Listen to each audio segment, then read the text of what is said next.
안녕하세요. 저는 두돌된 남자 아기를 키우고 있는 30대 주부입니다. 신우의 이간질 때문에 요즘 계속해서 남편하고 사이가 좋지 못합니다. 남편과 저는 아이러니하게도 신우의 소개로 만났습니다. 대학교 시절부터 취업 전까지 저는 입시학원에서 수학을 가르치고 있었고, 신우는 그 학원 상담실장이었어요. 우연한 기회로 점심 몇 번 같이 먹다가 신우가 좋은 사람이 있는데 한번 만나보지 않겠냐고 했고, 그게 지금의 남편입니다. 사실 둘이 남매인지는 나중에 알았습니다. 처음에는 그냥 좋은 사람이라고만 소개해서 막연히 지인이겠거니 했어요. 그러다 남편과 세네 번쯤 만났을 무렵 신우와 남매 사이라고 남편이 말해줘서 알았네요. 제가 왜 진작 말하지 않았냐 하니 신우가 제가 누나 있는 남자를 안 좋아한다고 말했다고 하더래요. 저는 그런 말을 한 적이 없는데 말입니다.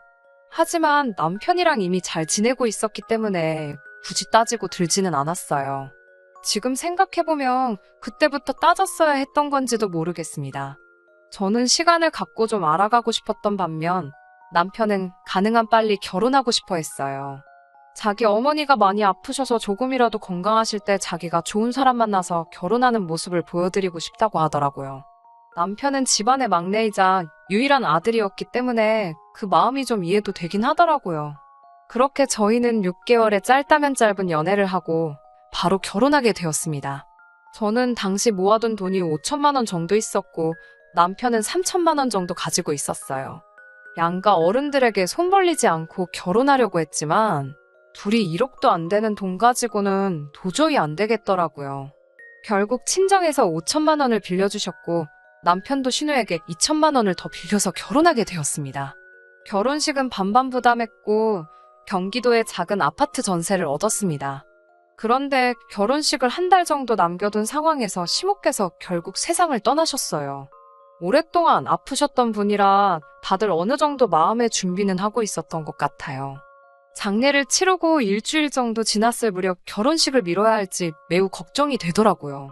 이리저리 알아보니 주변 사람들은 받아놓은 날이니 괜찮다고 하더라고요. 그래서 조심스레 신우의 의견을 물었더니 신우가 저희 둘이 알아서 하라고 했습니다. 그런데 그날 저녁 남편에게 전화가 왔어요.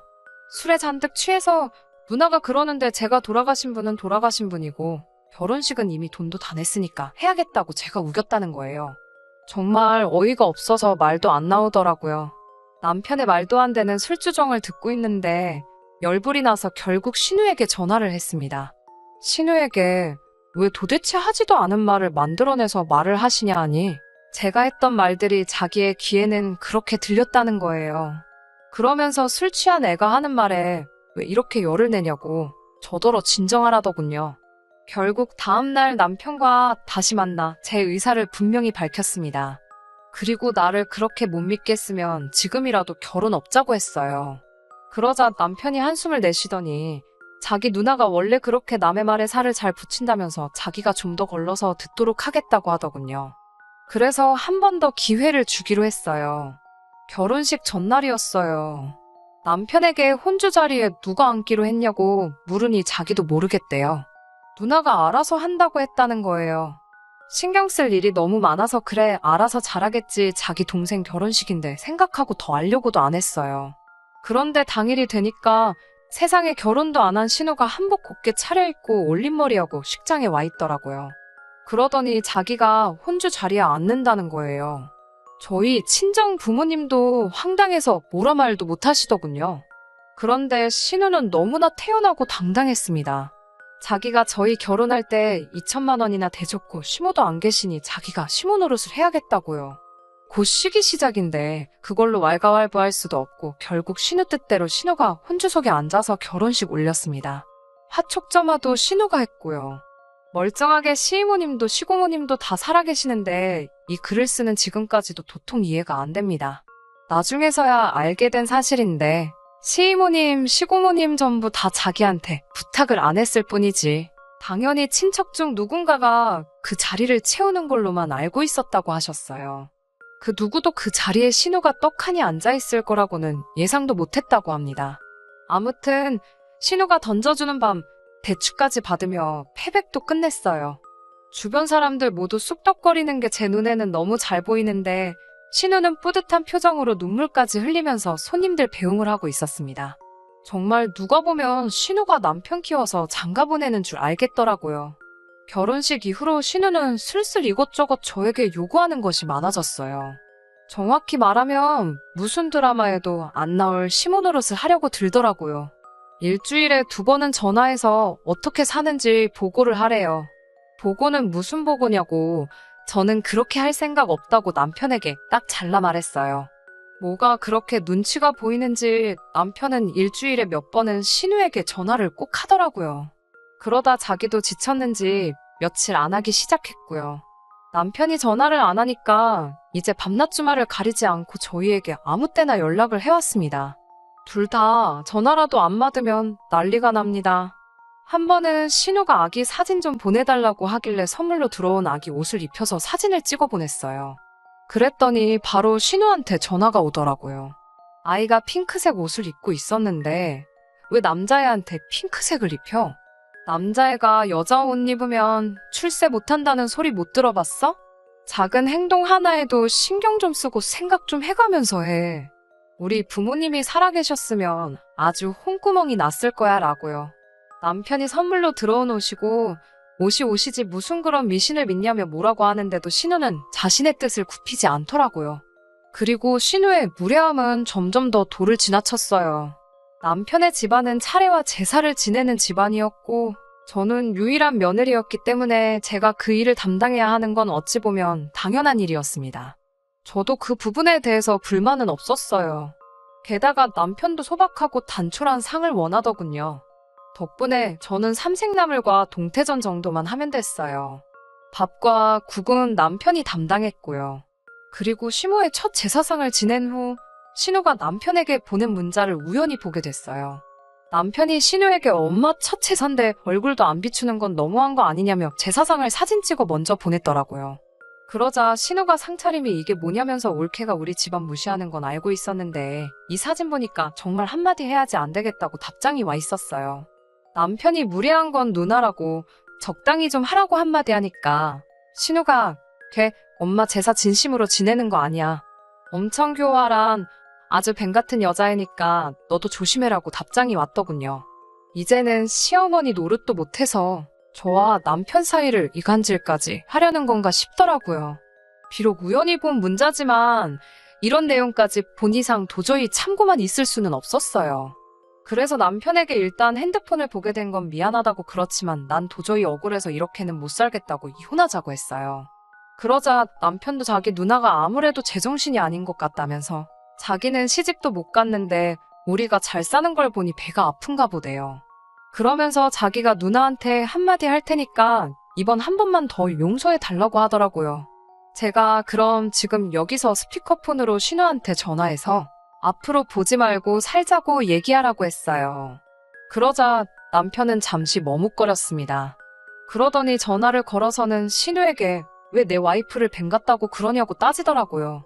그러니까 신우한다는 말이 너 어려서는 내 말에 한마디 반항도 안 하더니 올케 만나고서부터 변했다고 그게 다 올케 새치여에 놀아나서 그런 거야라며 혓바닥 놀리는 게 뱀이지 사람이겠냐고 남편에게 정신 차리라고 하더군요. 남편이 누나 아무래도 정신병이라고 이거 제발 병원을 가든 약을 먹든 하라고 악을 쓰더군요. 둘의 대화를 아무리 이해하려고 해도 이해가 되지 않았습니다. 가만히 있던 나에게 굳이 자기 남동생을 소개시켜놓고 이제 와서 제가 마음에 안 들어 미치겠나 보더라고요. 아마 신우는 학원에서 보이는 저의 단편적인 이미지만 보고는 말 잘 듣는 올케를 기대했던 것 같기도 해요. 저도 학원에서 신우를 직장 동료로 만났을 때는 이런 또라이라고는 상상도 못했으니까요.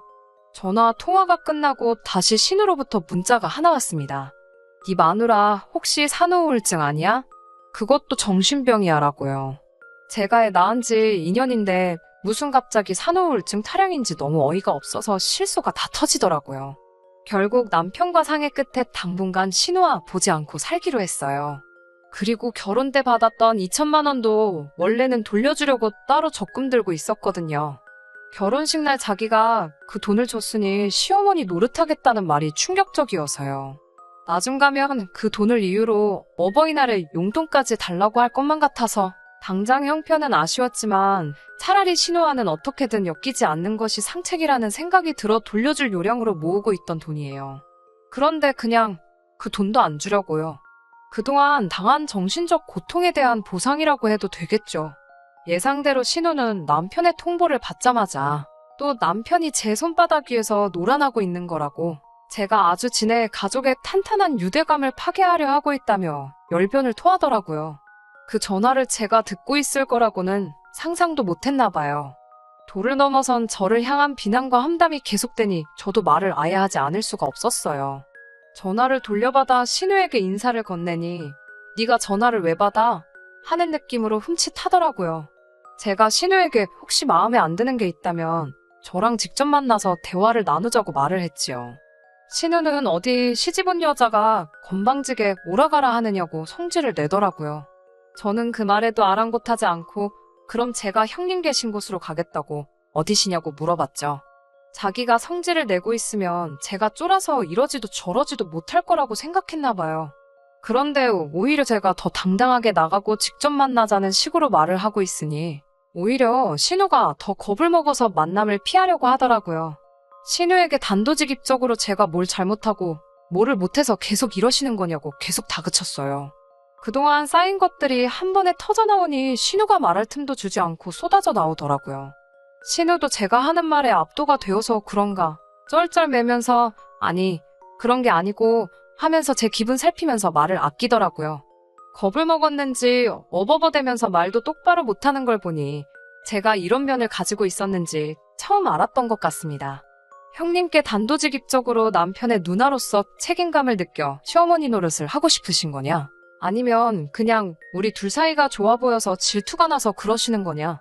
그것도 아니면 둘 다냐? 하고 물어봤어요. 신우는 그런 게 아니고 하면서 변명을 하려고 했지만 아무 말도 못하고 결국 전화가 다 끝날 때쯤이 돼서는 내가 그랬어. 그것 때문에 기분이 나빴으면 미안해. 하면서 제게 사과를 해오더라고요. 충분히 참교육을 시켜준 것 같아서 전화를 끊었습니다. 하지만 신우는 그치지 않고 계속해서 남편에게 제 험담을 늘어놓았다고 해요. 하지만 남편의 칼 같은 차단으로 신우의 이간질은 통하지 않았고요. 오히려 이번 일을 통해서 남편이나 전화하고 싶은 얘기가 있으면 서로 솔직하게 터놓고 이야기하게 되었어요. 그러다 보니 오해할 일도 없고 서로 더 잘 이해할 수 있는 돈독한 사이가 된 것 같아서 정말 좋고 행복합니다. 남도 아니고 자기의 가족, 남동생의 일이니 아버님, 어머님 두 분 다 계시지 않는 와중에 신우가 충분히 그럴 수 있다고 생각은 해요. 하지만 그 정도가 또 지나치다 보니 저도 참을 수가 없었습니다. 신우가 결국 잘못을 뉘우치고 저희 앞에 다시 평범한 누이와 동생, 신우이와 올케 사이가 되길 원한다면 저는 언제든지 마음을 열어 신우를 환영해줄 준비가 되어 있어요.